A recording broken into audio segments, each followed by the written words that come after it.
Esse é o nosso quarto e último estudo. Nós já tivemos 3 estudos até aqui. O primeiro estudo foi no livro de Romanos, capítulo 12, do versículo 1 ao versículo 2. O segundo estudo foi no livro de 1 Pedro, capítulo 1, versículo 1 e 2.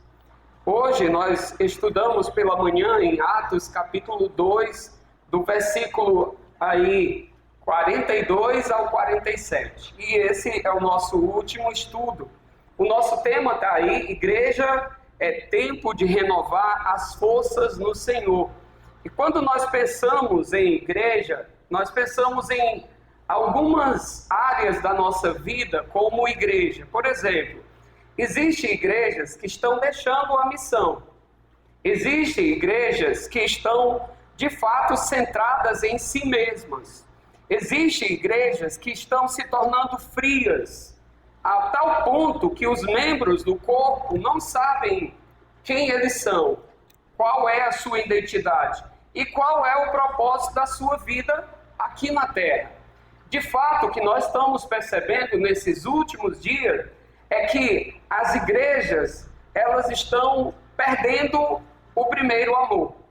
E eis aqui uma igreja que o apóstolo Paulo, ele vai dizer que essa igreja é uma igreja exemplar, é uma igreja diferente. Nós podemos perceber que a igreja em Éfeso é uma igreja que, quando nós olhamos para essa igreja, nós observamos um amor visível.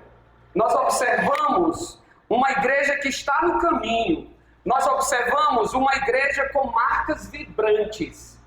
Qual de nós não gostaríamos de fazer parte dessa igreja, né? Uma igreja que ama, uma igreja que de fato está no caminho, uma igreja que tem marcas de uma igreja saudável. Isso mostra para nós algo importante acerca dessa igreja. Nós acreditamos que essa igreja, ela foi uma igreja que teve grande influência internamente e externamente. Tanto internamente ela pôde influenciar aqueles que faziam parte dela, como externamente ela pôde influenciar outras pessoas. Era uma igreja operante, era uma igreja perseverante, era uma igreja que cultivava de fato o relacionamento com Deus e o relacionamento dos membros. Havia ali uma mutualidade dentro daquela igreja. E pelo testemunho dessa igreja, nós podemos evidenciar na carta, quando nós lemos a carta como um todo de Efésios, nós podemos ver uma igreja que Paulo elogia ela, que Paulo diz que ela tem marcas que podem ser copiadas por outras igrejas. Mas com o passar do tempo, pode acontecer algo com essa igreja. Abra para Apocalipse, capítulo 2, versículo 4 e 5. Apocalipse é o último livro da Bíblia. Paulo faz João faz aqui o que Paulo fez, né? Ele escreve cartas ali para as igrejas, e uma delas é a igreja de Éfeso. E aí, em Apocalipse, capítulo 2, versículo 4 e 5, vai dizer assim: tenho, porém, contra ti que abandonaste o teu primeiro amor. Lembra-te, pois, de onde caíste, arrepende-te e volta à prática das primeiras obras. E se não, venho a ti e moverei do seu lugar o teu candeeiro, caso não te arrependas. Aqui ele está escrevendo à igreja de Éfeso. Depois de muito tempo, essa igreja começou a abandonar aquilo que ela tinha. Ela começou a deixar aquilo que ela vivia ali. É como se fosse um retorno ao que mais a gente tem destacado, o retorno às Escrituras. E aqui, a igreja de Éfeso, ela foi convidada nada mais, nada menos do que pelo Senhor a dar o início ao processo de revitalização, de renovação, de restauração. A igreja precisava voltar a ter um relacionamento real e verdadeiro com o Senhor. E dentro disso, eu queria pensar numa palavra que tem muito a ver com renovação, que é a palavra revitalização. A revitalização, ela é rigorosamente falada nas Escrituras. O termo revitalização não aparece nas Escrituras com esse nome, revitalização. Mas a ideia, ela acontece. E a ideia de revitalização, ela traz para nós aí pelo menos 3 palavras. A primeira delas é restaurar. Restaurar. E nós vamos ver alguns versículos aqui pensando nisso. Salmo 51, por favor. Abra aí, verso 10. Salmo 51, verso 10.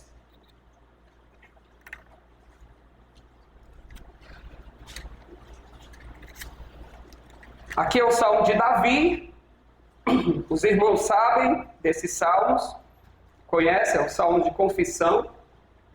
E no verso 10, ele diz assim: cria em mim, ó Deus, um coração puro e renova dentro de mim um espírito inabalável. Davi aqui, ele está pedindo que a vida dele seja renovada, revitalizada por Deus. Davi está pedindo algo como se fosse prioritário para ele. Os irmãos lembram do Salmos 32. Davi disse: enquanto eu calei os meus pecados, envelheceram os meus ossos, e o meu vigor se tornou em sequidão de estio. Davi, por mais que ele fosse um rei segundo o coração de Deus, vou pedir que alguém pegue água para mim, por favor. Por mais que ele fosse um rei segundo o coração de Deus, por mais que Davi tivesse todo um reinado diante dele, Davi não tinha relacionamento com Deus. E não adianta, eu queria que você abrisse os seus 4 ouvidos. Não adianta eu ter tudo nessa terra, se eu não tiver um relacionamento com Deus. Não adianta eu ter tudo nessa vida, se eu não tiver um real relacionamento com Deus. A minha vida não vai fazer sentido. É aquele texto bíblico que diz assim, que vale o homem ganhar o mundo inteiro e perder a sua alma. Vamos para o segundo texto. Isaías 40, 31. Esse foi lido aqui pelos irmãos. Isaías 40, verso 31. Diz assim o texto. Isaías 40, 31. Mas os que esperam no Senhor renovam as suas forças, sobem com asas como águias, correm e não se cansam, caminham e não se fatigam. Aí a expressão é renovam suas forças. Mas quem é que renova as forças aqui? Aqueles que esperam no Senhor. Aqueles que estão esperando no Senhor. Próximo texto. 2 Coríntios 4:16, por favor.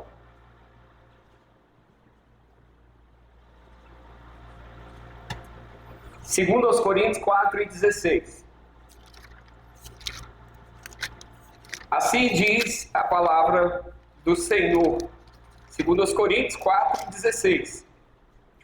Por isso, não desanimamos, pelo contrário, mesmo que o nosso homem exterior se corrompa, contudo o nosso homem interior se renova de dia em dia. Então é aquela ideia, né? Às vezes o nosso homem exterior ele vai ser perseguido, ele vai ser humilhado, maltratado. No entanto, o homem interior ele vai se renovando a cada dia. Paulo ele vai dizer em uma passagem da Bíblia que quando ele é fraco, então é que ele é forte. Parece loucura isso, né? Mas a ideia é que ele, quanto mais fraco era, no sentido humano da palavra, mais ele era dependente de Deus. Mais ele dependia da graça de Deus na vida dele. E aí, o último texto, a gente já leu, não precisamos ler, que é o de Romanos, que fala da renovação da mente. É como se eu tivesse a minha mente renovada. A segunda palavra é despertar. E aí eu volto só um pouquinho, nós vamos ler só Romanos 13 e 11, por favor. Romanos 13 e 11, que diz assim: e digo isto a vós outros, que conheceis o tempo. Já é hora de vos despertardes do sono, porque a nossa salvação está agora mais perto do que quando no princípio cremos. Então, novamente, a ideia de um despertar para Deus, de um voltar para Deus. E aí, o último texto que eu quero ler é sobre o revigorar. Oséias 6 e 2, por favor. Lá no Antigo Testamento. Oséias, capítulo 6, verso 2. Abram aí, meus irmãos. Oséias 6, verso 2.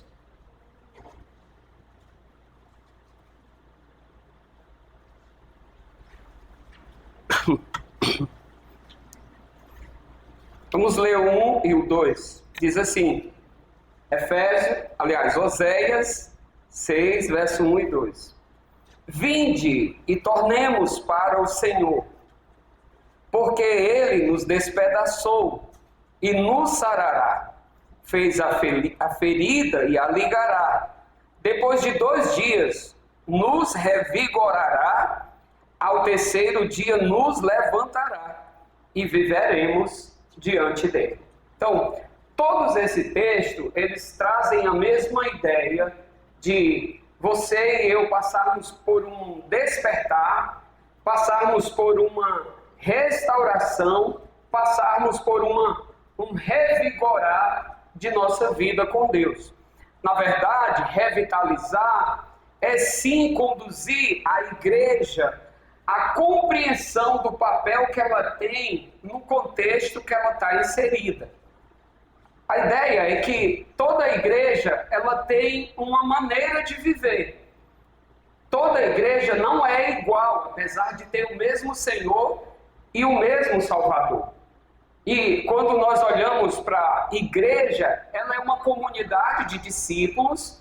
Esses discípulos são discípulos de Cristo em missão, e esses discípulos devem se apresentar diante do contexto em que eles estão como uma forma de testemunhar. Tem um texto que é muito conhecido de nós, irmãos, que diz assim: e eu lhes digo que você é Pedro, e sobre esta pedra edificarei a minha igreja, e as portas do inferno jamais prevalecerão contra a igreja. Ou seja, em outras palavras, a igreja ela vai passar por grandes lutas, mas a igreja, como um organismo vivo, ela possui um ciclo de vida e ela precisa ter cuidado, ela precisa ser cuidada, ela precisa se prevenir. E o meio dela se prevenir é ela tratando as enfermidades. Por isso que a igreja, ela precisa ser uma igreja saudável. E quando nós voltamos lá para Efésios capítulo 4, por favor, nós podemos ver do capítulo 4 ao capítulo 6 de Efésios, uma igreja saudável. Uma igreja que de fato evidencia ali o grande amor do Senhor Jesus Cristo. E eu queria tirar algumas lições desse texto, de Efésios 4 até o capítulo 6, de maneira panorâmica, para que a gente então possa aprender como de fato ser uma igreja saudável. Em primeiro lugar, nós podemos pensar que a igreja ela precisa ter uma unidade produzida pelo Espírito. Uma igreja saudável é uma igreja que tem uma unidade produzida pelo Espírito. Eu li o texto aí de Efésios capítulo 4, do versículo 1 ao 6. E a gente pode perceber nesse texto algo deslumbrante, irmãos. Nós podemos perceber que a unidade da igreja aqui é vivida pelo Espírito.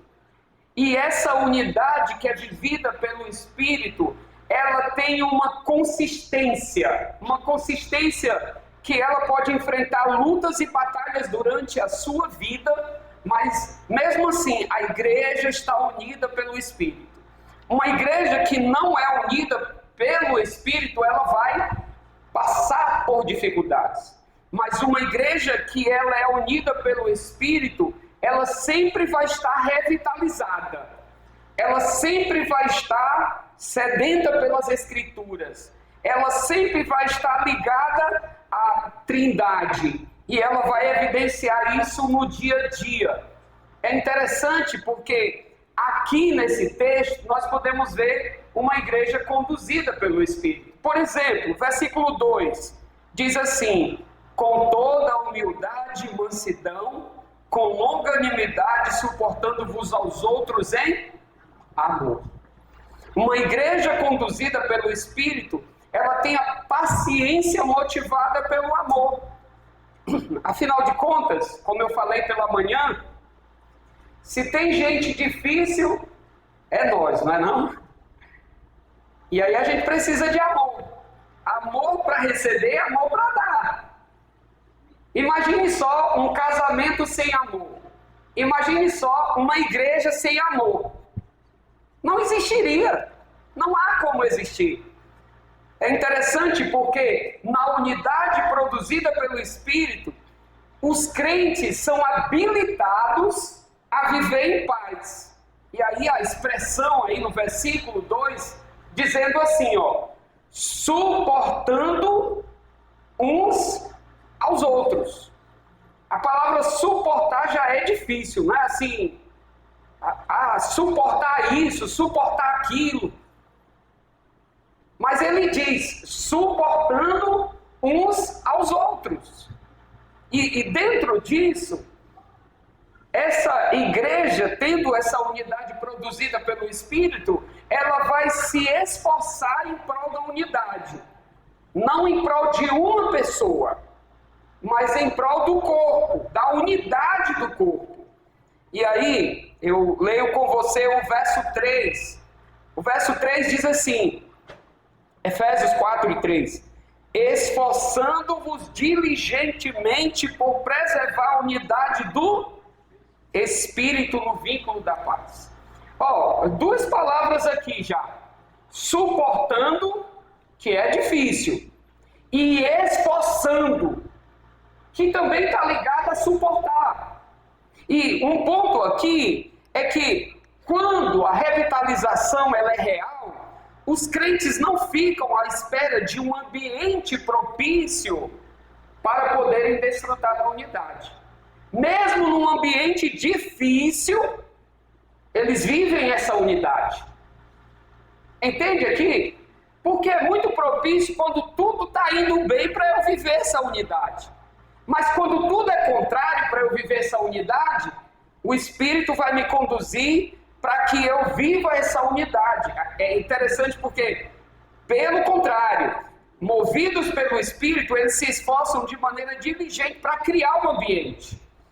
Lá em Farias Brito, quando eu cheguei, ainda estava lá o irmão que plantou a igreja de Farias Brito, o irmão Antônio Aniceto.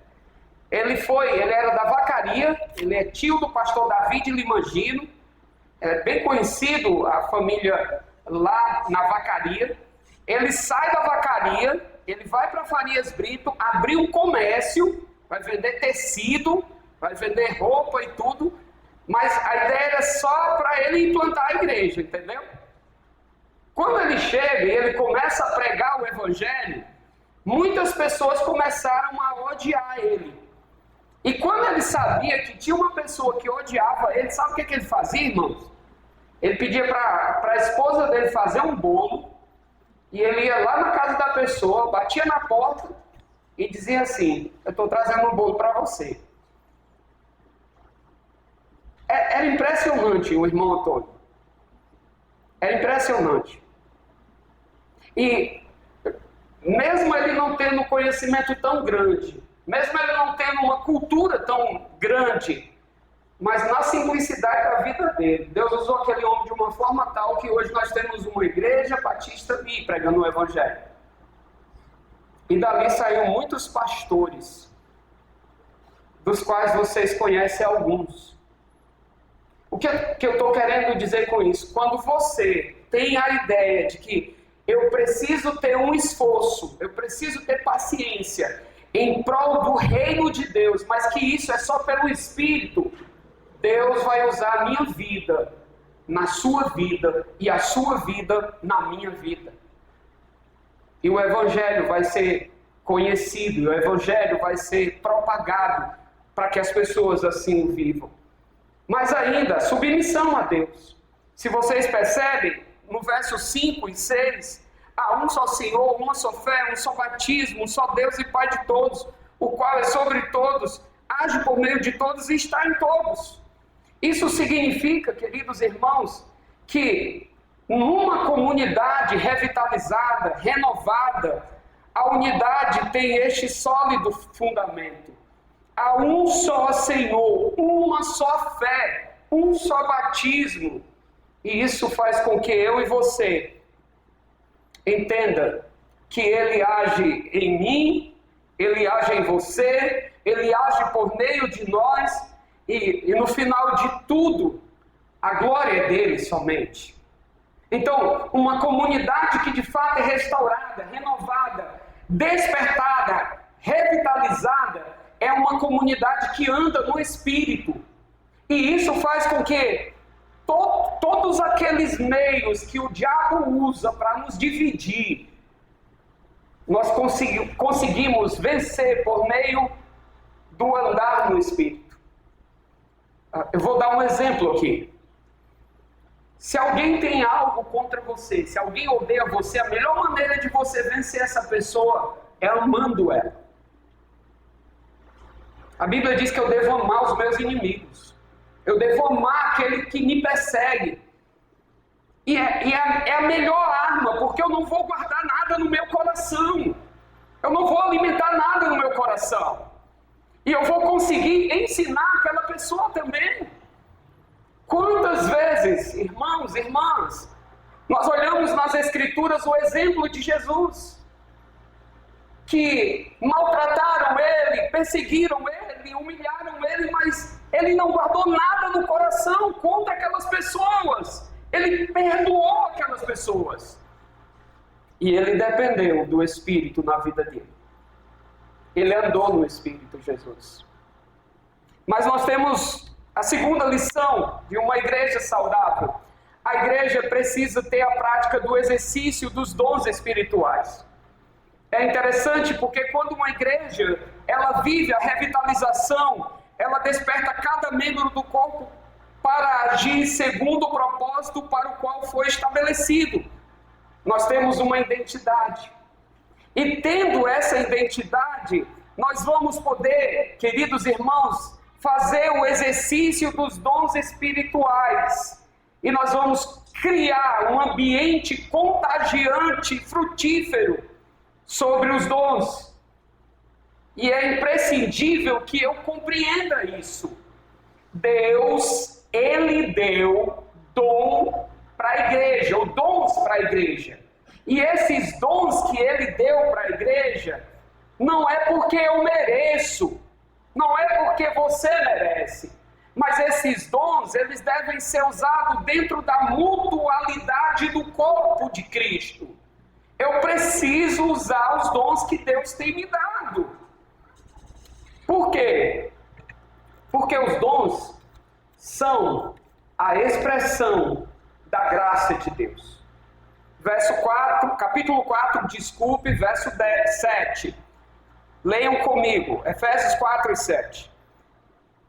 E a graça foi concedida a cada um de nós segundo a proporção do dom de Cristo. Por isso, quando ele subiu às alturas, levou cativo o cativeiro e concedeu dons ao homem. Ora, o que quer dizer subiu, senão que também havia descido às regiões inferiores da terra? Aquele que desceu é também o mesmo que subiu acima de todos os céus para encher todas as coisas. E ele mesmo concedeu dons.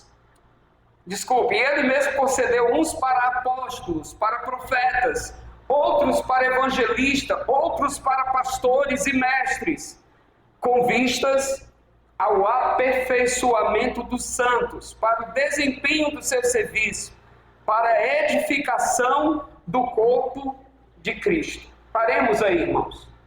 Dons espirituais não são adquiridos em uma conferência como essa, em um congresso, ou talvez você pense, eu vou andar com a Bíblia debaixo do braço e aí eu vou receber um dom espiritual.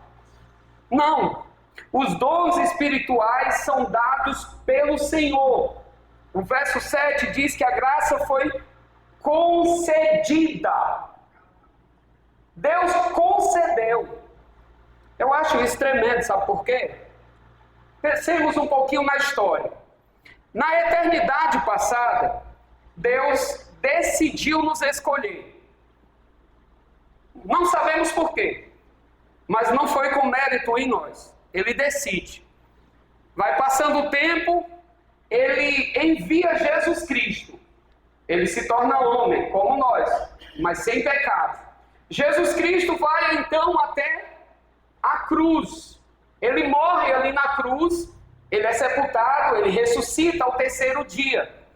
E ele então concede dons aos seus discípulos. Em um determinado momento, quando eu faço uso desse dom, obedecendo a Deus, eu levo o evangelho às pessoas. Eu edifico vidas, a minha e a sua vida é edificada quando nós usamos os dons. Agora a gente deve lembrar, os dons, eles são variados. O dom que você tem talvez não seja o meu. E por isso eu não sou superior a você, ou você não é superior a mim. Mas os dons, ele tem a mesma finalidade. A glória e a exaltação de Deus. Não é porque você talvez não saiba pregar, ou talvez não saiba fazer, ofertar, ou talvez você não sabe ensinar, que você é inferior a mim. Não. Todos nós que recebemos dons, Deus, ele deu para nós, quando nós usamos esse dom, ele tem um propósito real e verdadeiro dentro do corpo de Cristo. E um ponto aqui, irmãos, igrejas revitalizadas não são igrejas monótonas, pois a vida nessa igreja, ela pulsa com intensidade através da riqueza desses dons. Imagine só uma igreja que sempre está exercitando um dom espiritual. Ela é edificada, ela é fortalecida, conforme o verso 12 e o verso 13. Com vistas ao aperfeiçoamento dos santos, para o desempenho do serviço e para a edificação da igreja. Aperfeiçoamento, desempenho e edificação. Mas no verso 13 também diz, até que todos cheguemos à unidade da fé. O que é isso, né? Unidade da fé. É uma fé que é única no sentido de serviço, de adoração, no sentido amplo do nosso viver para Deus. Por isso, irmãos, nós devemos exercitar os dons que Deus nos tem dado em amor. Em amor. Esses dons que Deus nos tem dado, que devem ser exercitados em amor, eles devem ser praticados de uma maneira que eu e você, seguindo a verdade, nós cresçamos em tudo naquele que é a cabeça, Cristo. Então, pensa comigo agora, nesse segundo momento. Nós precisamos fazer o exercício do uso dos dons. Isso vai trazer o revigoramento, o despertamento, a revitalização, a renovação da igreja. Quando você exercita o seu dom. O problema é que muitas vezes nós não estamos exercitando o dom e queremos cobrar dos outros que eles exercitem. E pode ser que eu esteja errando aqui com vocês nesse aspecto também. Eu posso estar falando aqui de algo que eu também preciso fazer o exercício do uso dos meus dons. E talvez um ponto aqui eu não sei, pastor, qual é o dom que Deus me deu. Eu diria assim, eu tenho dito isso para a igreja. Pergunta quem está mais próximo de você. Que essa pessoa vai ver qual é o dom que você recebeu de Deus. E vai te ajudar nesse sentido. Mas o que eu estou querendo dizer é que a gente não deve enterrar o dom que Deus nos deu. Nós não devemos abafar o dom que Deus nos deu. E a igreja, se você percebe que o irmão tem um dom, deixa ele servir. Deixa ele servir. Ultimamente, lá na igreja de Farias Brito, a gente tem feito assim. A gente não está pedindo mais que os irmãos indiquem os outros irmãos para cargos. A gente está pedindo que o próprio irmão diga qual é o cargo, ou o que ele quer servir. E isso faz uma diferença, sabe por quê? Porque eu vou servir com o meu dom. E eu sei aonde eu vou servir. Muitas vezes eu posso estar servindo num dom, numa área que é só porque não tem ninguém. Não faça isso. Sirva intencionalmente com o dom que Deus lhe deu. Seja ele qual for o dom, à luz das Escrituras. E faça isso com diligência, com dedicação, com amor. Porque isso faz toda a diferença. Eu lembro de um pastor, colega nosso, que ele chegou no seminário, ele era bem magrinho, né? As pessoas olhavam para ele e diziam assim, rapaz, que caba magro. Só que quando ele começou a cantar, né, ele tinha uma voz, chamavam ele de gogó de ouro. Ele tinha uma voz que quando ele cantava, o cabo ficava arrepiado. Ele cantava bem. Mas quando você olhava para ele assim, você dizia, não dá nada. Você não dá nada para aquela pessoa, porque ele era super calado, super tímido, né?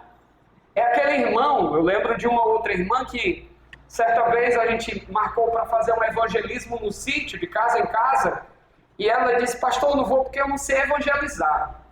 Eu disse, irmã, fala o seguinte, só acompanha a gente, não fala nada não, vai vendo.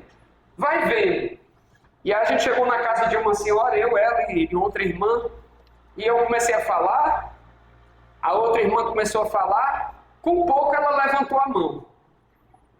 Aí eu disse, pois não, irmã, eu queria dizer uma coisa aqui. Aí começou. Uma coisa impressionante, ela sabia de tanta coisa da Bíblia que ela não sabia que ela sabia. E ela evangelizou. E a gente deixou, eu olhei para outra irmã assim, que bênção, né? Que bênção poder ver isso. Então, às vezes, a gente tem um dom, a gente pode usar esse dom, mas a gente não faz o uso desse dom. E isso traz um prejuízo para a minha vida e para a vida da igreja. Mas temos uma terceira lição. A igreja precisa ter compromisso com a santidade.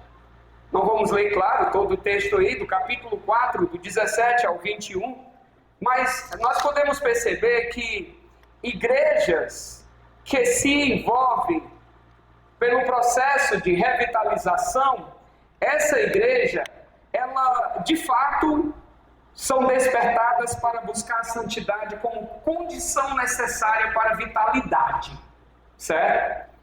Esse compromisso, ele passa pelas seguintes atitudes. A primeira atitude, renovação espiritual. Efésios 4, 22, 23 e 24. Acompanhe aí, por favor. Efésios 4, 22, versículo 23 e 24. Diz assim, no sentido de que, quanto ao trato passado, vos despojeis do velho homem, que se corrompe, segundo as concupiscências do engano, e vos renoveis no espírito do vosso entendimento, e vos revistais do novo homem criado segundo Deus, em justiça e retidão, procedentes da verdade. Esse texto me chama a atenção, por quê? Em primeiro lugar, ele diz que eu devo despojar-me. O despojar aqui, sendo bem claro e simples, é como se eu tirasse a minha roupa e me despojasse da minha roupa. Estou tirando ela. O que Paulo está dizendo? Eu preciso me despojar do velho homem, tirar o velho homem. Não é que eu vou me matar. Mas lembra, nós temos uma natureza pecaminosa. essa natureza, ela cada dia tem que ser mortificada. O texto que foi lido pelo irmão Antônio José de manhã, que eu devo fazer morrer a velha natureza, o velho homem. Em segundo lugar, o apóstolo Paulo diz: renoveis no espírito do vosso entendimento. O renovar aqui seria, já que você tirou o velho homem, agora começa a trabalhar esse novo homem na sua vida. Começa a se revestir do novo homem. E isso seria algo progressivo, certo? A ideia da santificação progressiva, ou seja, todos os dias, todos os momentos, todo o meu viver, eu vou buscando uma vida dependente de Deus. Eu vou viver essa nova vida. Mas tem um terceiro ponto aqui também. Revistais do novo homem criado segundo Deus. E Paulo, ele vai lá para o capítulo 6 de Efésios, falando da armadura de Deus. Então, eu vou poder ter uma vida de fato revitalizada, restaurada, quando eu tenho um compromisso com a santidade. E o que é um compromisso ainda com a santidade? É uma vida condizente com os mandamentos de Deus. É uma vida condizente com os mandamentos de Deus.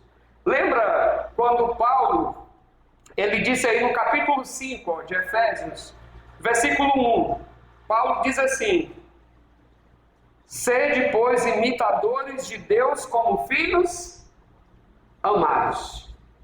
O que é um imitador? É você fazer o que eu estou fazendo. É você seguir o que eu estou fazendo. Eu lembro, pensando nisso, quando nós chegamos em Farias Brito, sempre eu sento no banco da frente. E lá tinha uma irmã que ela não enxergava, mas ela escutava bem. Se alguém, por exemplo, esse ar-condicionado estivesse fazendo barulho, ela dizia: está fazendo barulho. Ela escutava bem, eram os olhos dela, os ouvidos. E tinha umas crianças que sentavam perto de mim. Se o dirigente pedisse para abrir a Bíblia em João 3,16, eu sei decorado, João 3,16. Mas se eu não abrisse a Bíblia, as crianças ficavam olhando assim para mim. Aí eu pegava, começava a ir para João 3,16. E elas ficavam olhando. Quando eu abri João 3,16, elas estavam em João 3,16. A irmã Didi não via isso.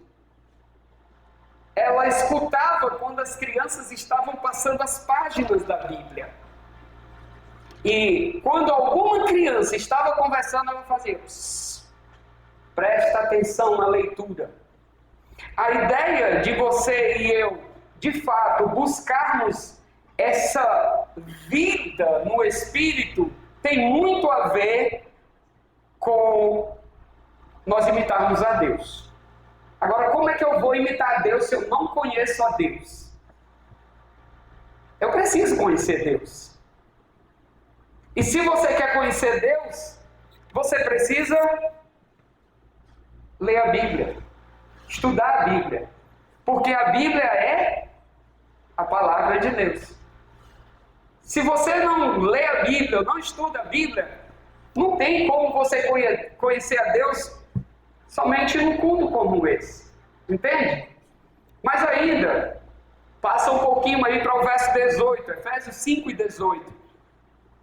Diz: e não vos embriagueis com vinho, no qual há dissolução, mas enchei-vos do Espírito. Veja, irmão, santidade envolve renovação espiritual. Santidade envolve uma vida condizente com os mandamentos de Deus. Santidade envolve uma vida que é uma vida que busca a plenitude do Espírito. Uma igreja que de fato ela passa pela revitalização é uma igreja que tem como alvo uma vida conduzida pelo Espírito de Deus. Uma vida plena do Espírito é uma vida que se manifesta de algumas formas. Por exemplo, olha o verso 15 aí, volta um pouquinho, né? A gente leu o 18, Efésios 5 e 15. Aqui, uma vida que é dirigida pelo Espírito é uma vida que é dirigida para viver de maneira prudente. O texto diz: portanto, vede prudentemente como andais, não como nécios, que é louco, mas como sábios. O texto diz que eu devo andar com prudência. E isso envolve andar com sabedoria. Mas ainda, o discernimento espiritual, verso 17, olha o que diz: por esta razão não vos torneis insensatos, mas procurai compreender qual é a vontade de Deus. A ideia é que eu vou ter o discernimento espiritual. Além de viver de maneira prudente, eu vou ter o discernimento espiritual. Mas ainda, verso 19 e 20 diz: falando entre vós com salmos, e entoando e louvando de coração ao Senhor com hinos e cânticos espirituais, dando sempre graças por tudo ao nosso Deus e Pai, em nome do nosso Senhor Jesus Cristo. Eu vou ter uma adoração espontânea. Eu vou adorar a Deus espontaneamente. Não vai ser um peso para mim adorar a Deus. Eu vou fazer isso no meu dia a dia, como a gente falou pela manhã. Em todos os momentos eu vou adorar o Senhor. Mas ainda, em quarto lugar, verso 21, sujeitando-vos uns aos outros no temor de Cristo. Eu vou, de fato, irmãos, viver uma humildade e boa vontade. Eu não vou me achar superior a nenhum irmão. Eu vou entender que a minha vida, ela deve trabalhar na vida do irmão. E isso se resume numa palavra que sempre a gente tem falado: discipular.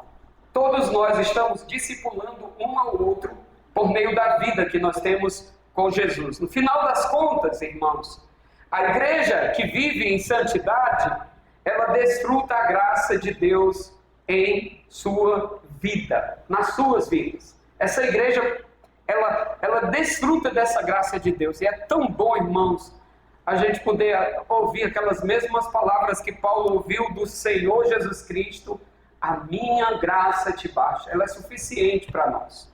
Mas, em quarto lugar, o quarto ensino, a igreja ela precisa ter relacionamentos saudáveis. É interessante porque quando a gente olha para o texto do capítulo 5, a partir do versículo 22, não 52, tá bom? 22 até o 6, 20, a igreja vai falar de pelo menos alguns relacionamentos saudáveis entre marido e mulher, entre pais e filhos, e entre patrões e empregados. Lembra, a gente vem alicerçando primeiro uma vida no Espírito, exercício dos dons, vida de santidade. O resultado disso são relacionamentos saudáveis. Relacionamentos saudáveis, eles são desenvolvidos entre aqueles sobre quem a graça de Deus revitalizadora de Cristo age. A mulher vai entender o seu papel, o marido vai entender o seu papel, os filhos vão entender o seu papel, os patrões vão entender, os empregados vão entender.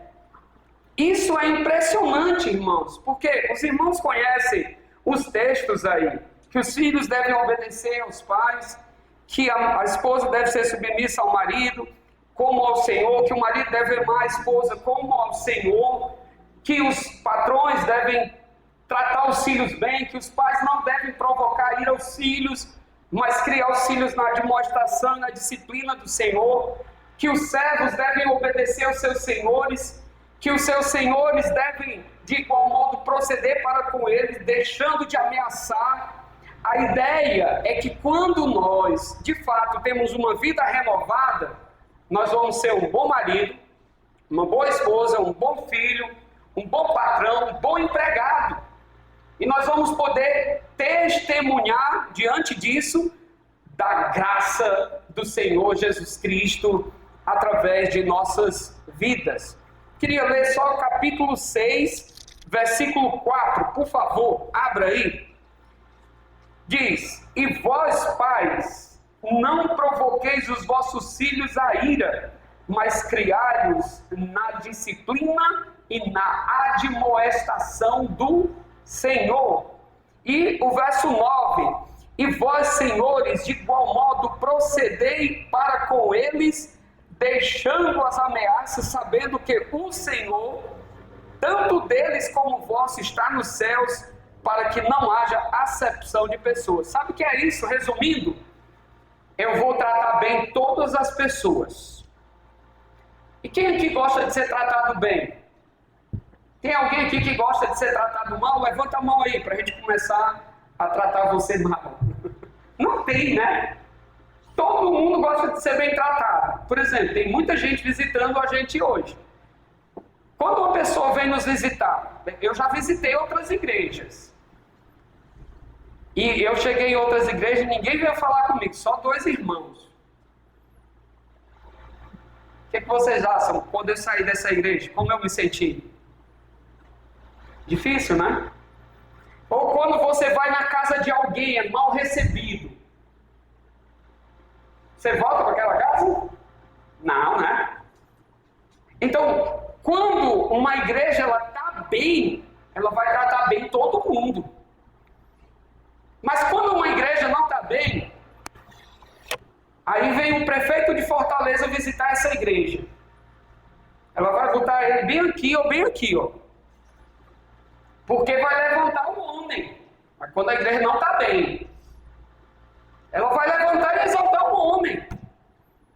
O que eu estou querendo dizer com isso, irmãos? Quando a igreja está bem, se entrar até uma muriçoca por aquela porta, ela vai ser recebida bem.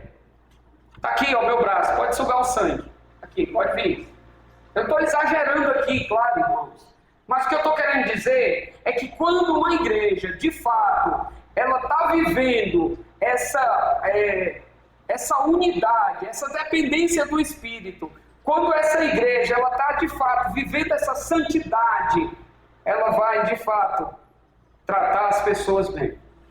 Seja quem for. Até mesmo aquela pessoa que caiu em pecado.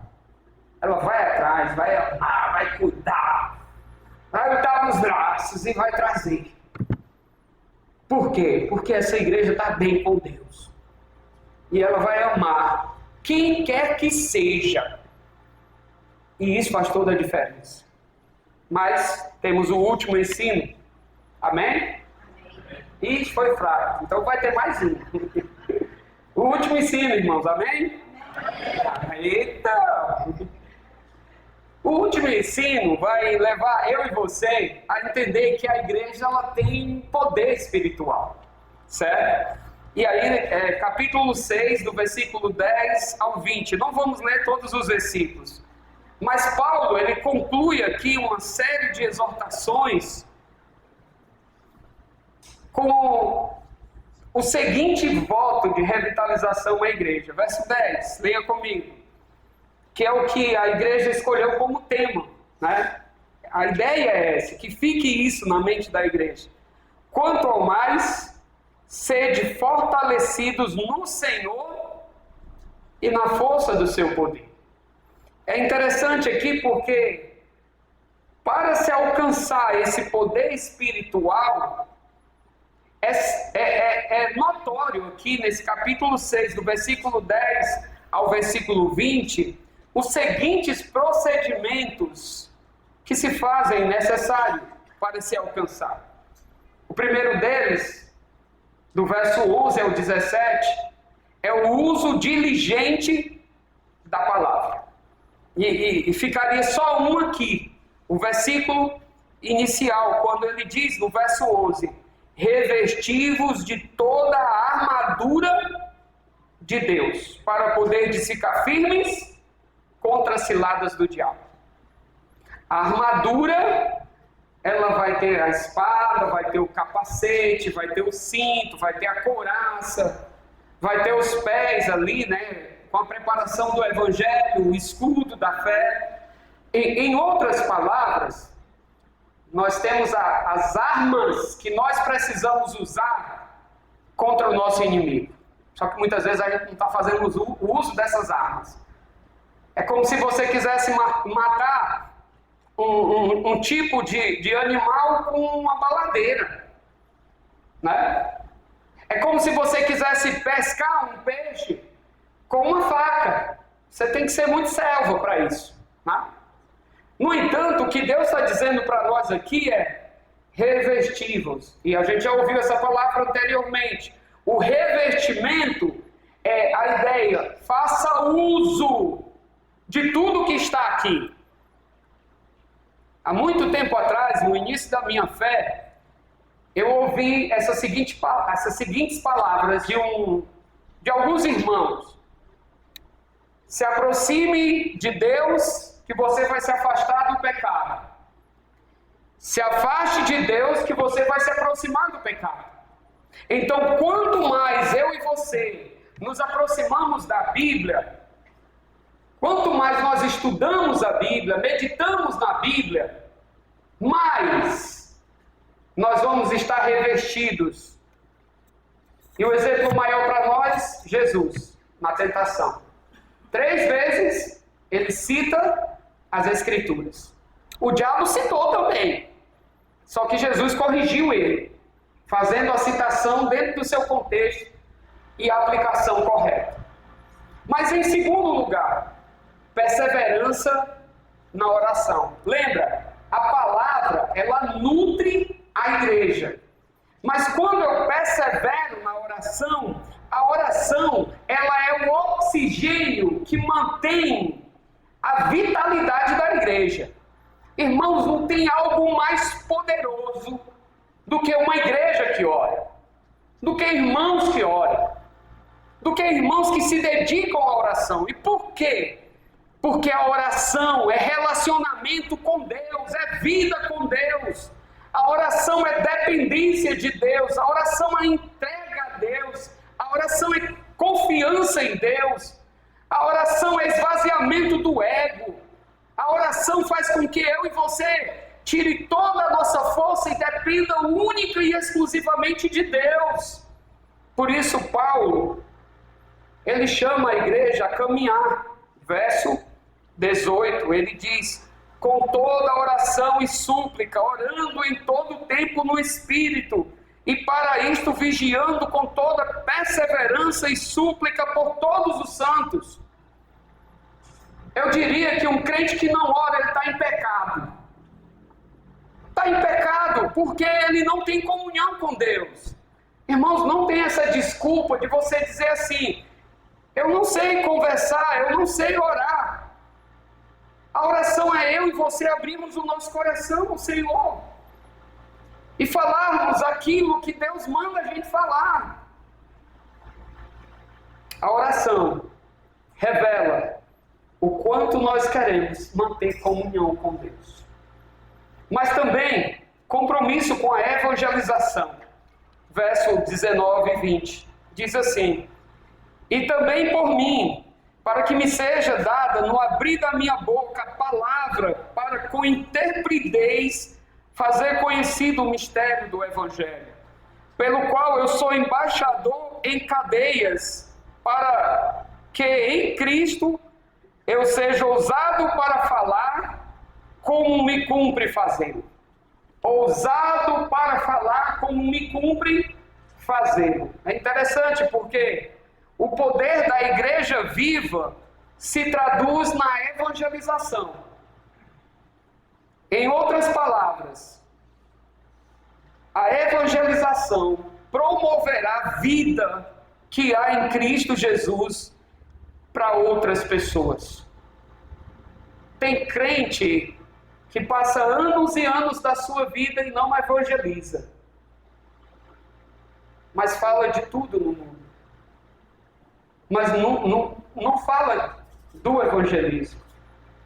Nós tivemos um congresso lá no seminário sobre igreja saudável, vai ter esse ano também, agora no mês de abril.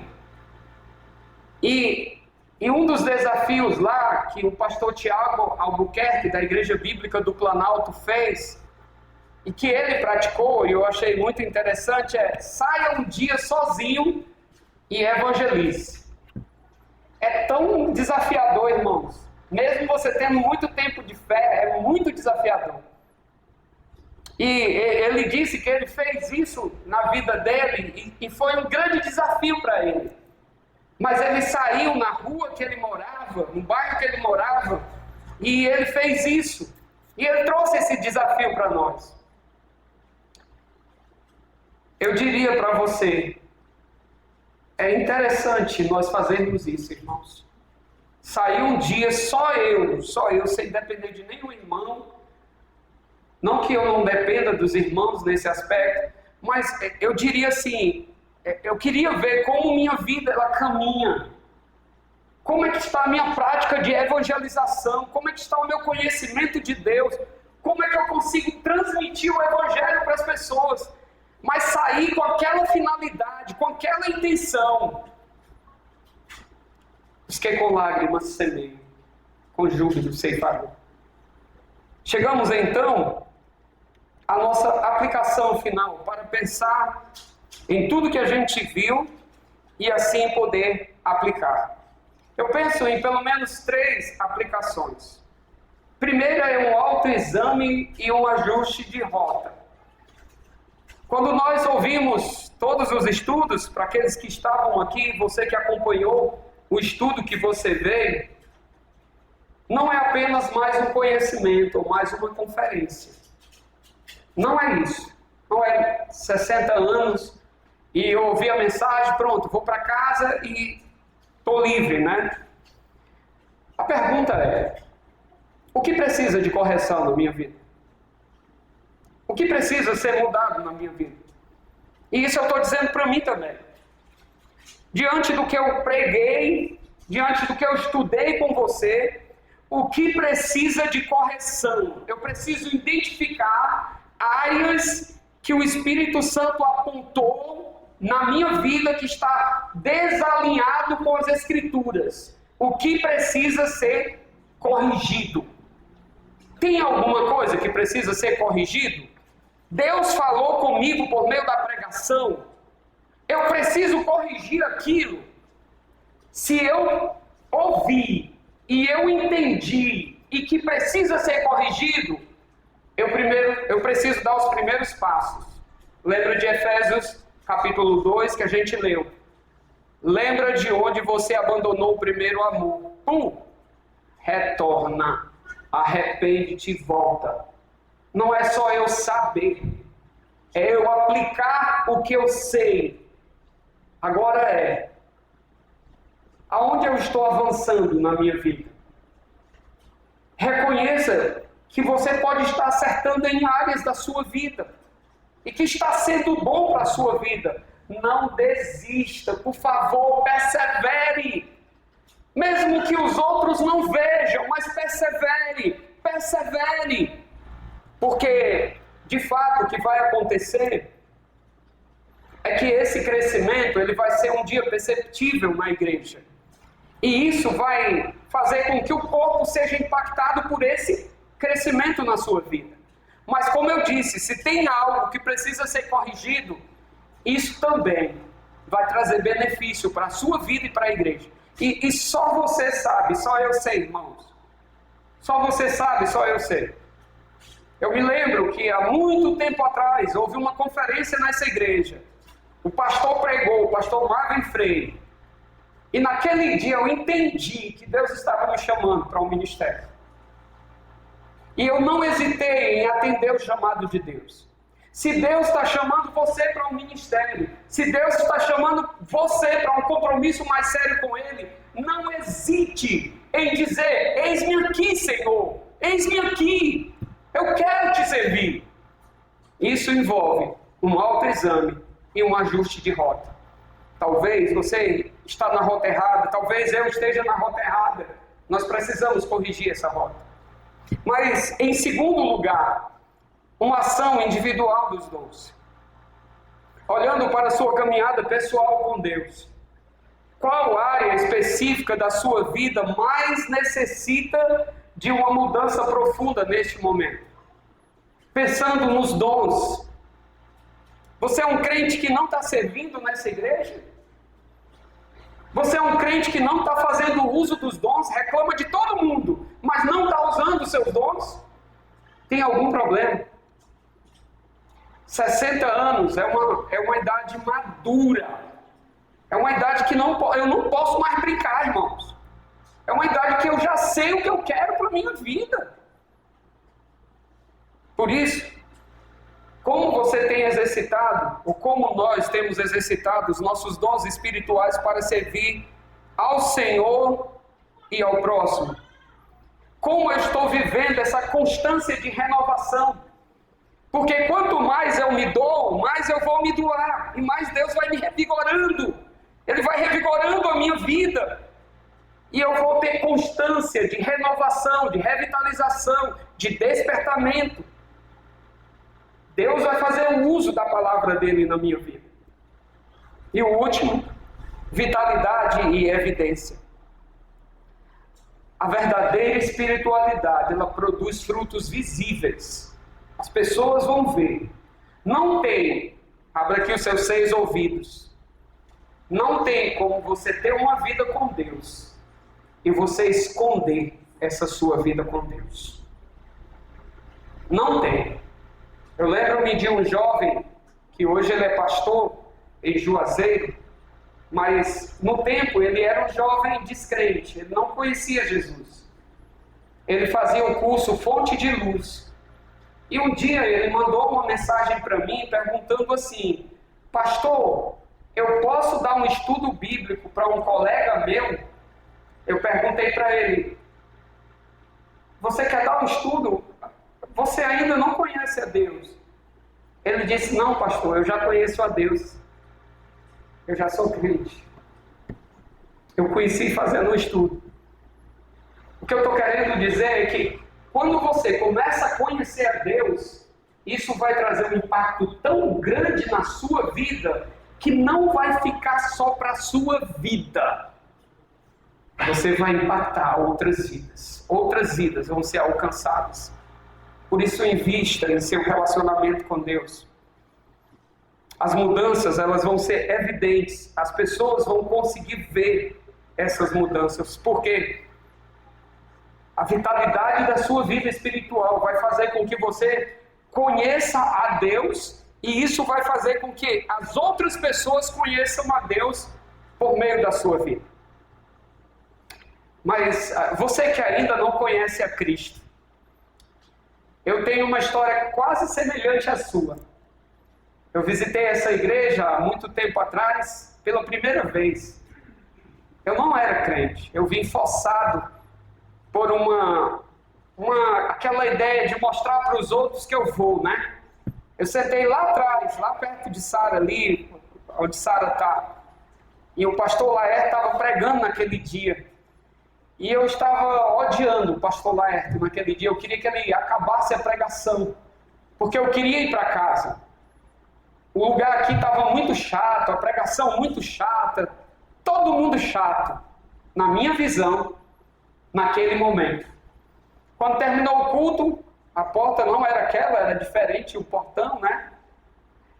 E na hora que eu fui sair, alguns homens já estavam ali. Vamos tomar um chá e um café. Vou fazer isso com vocês também, viu? Só que hoje é especial, parece que vai ter um bolo aí, né? No tempo era chá e café. E aí eu fui para ser educado, e ali cheguei, comecei a conversar e tudo, e até hoje estou aqui, desde 1995. Né? Deus, Ele transformou a minha vida. O que eu diria para você: conheça a Deus. Procure conhecer a Deus.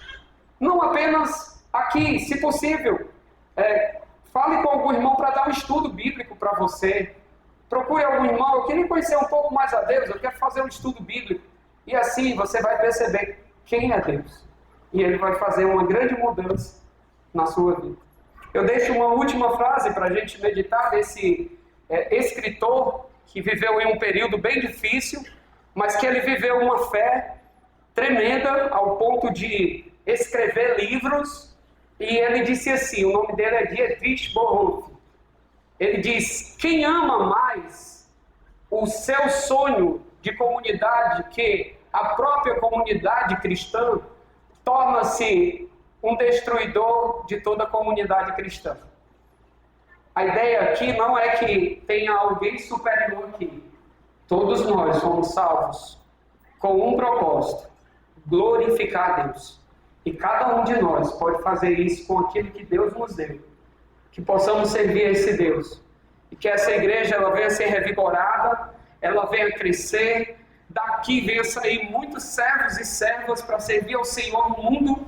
E assim nós possamos continuar nossa caminhada, comemorar 70, 80, 90, 100, não sei quantos anos até o retorno do nosso Salvador. Porque um dia nós estaremos com Ele para sempre. Vamos orar. Senhor nosso Deus, nosso bondoso Pai, nós agradecemos pela Tua palavra. Pedimos que a mesma trabalhe a cada dia o nosso caráter. Nós agradecemos por essa igreja, Senhor. Uma igreja que nós amamos. Amamos cada irmão, cada irmã. Amamos o quanto o Senhor cuidou de nós aqui, usando pessoas como o Senhor tem usado agora. Diante de tudo que ouvimos, Senhor, só nos resta uma decisão: corrermos para os braços do Senhor. E pedimos assim: Senhor, cuida de nós, transforma a nossa vida. Por isso eu te peço, Senhor, por cada família dessa igreja, por cada irmão, cada irmã.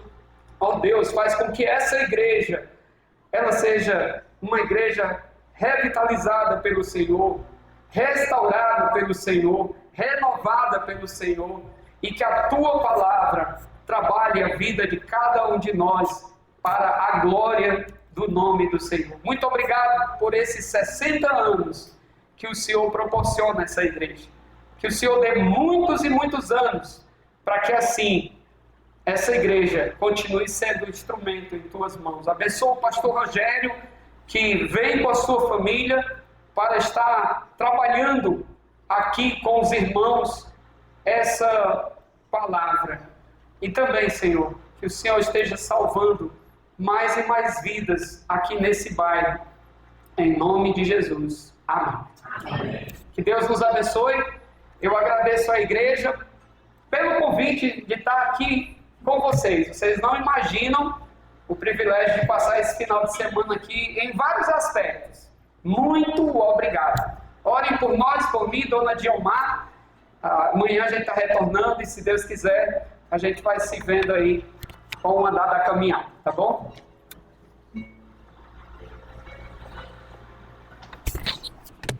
É bom porque, obrigado pastor, pelo celular também, né?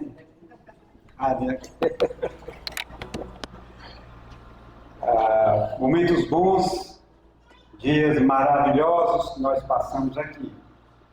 E nós vimos aqui um histórico da igreja, onde alguns pastores tiveram suas fotos aí, né? Foram homenageados. Mas nesse momento eu queria falar dos bastidores. E eu gostaria de entregar uma lembrancinha primeiro para o nosso maestro. Vou chamar um representante do coral para fazer essa entrega, antes de passarmos ali para os nossos comes e bebes, né? Maestro Valdinês, vem até aqui, fica aqui na plataforma, e a gente vai orar. E quer que vem, né? Pegar aqui a lembrancinha. Então uma lembrancinha aí do coral, ao seu maestro. Pode ficar aí, pessoal. E falando dos bastidores, tem pessoas aqui que estão há muito tempo aqui, acho que 50 anos de Emanuel. Né?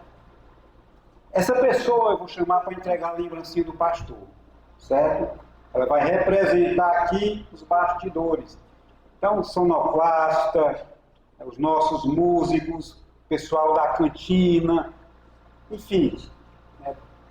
Todos os profissionais, o pessoal da construção que pintou aí tudo, fez tudo. Então, essa pessoa ela vai representar os bastidores da nossa a festa de aniversário das nossas conferências. Vou chamar a irmã Marlene, também criou seus filhos aqui, desde a época de pequenininhos, né?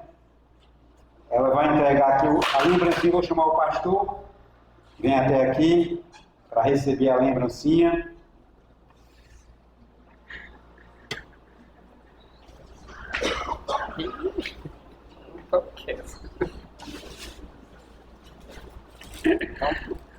Depois a diretoria quiser me disciplinar, discipline, né? A gente quebrou alguns protocolos aqui, mas foi para uma boa causa.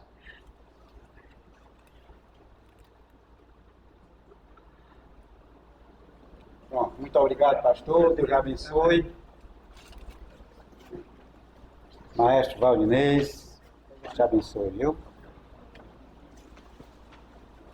E aqueles que a gente não comprou uma lembrancinha para dar, que foi o pessoal da construção, o pessoal, né, saiba que seu galardão, né, já está guardado.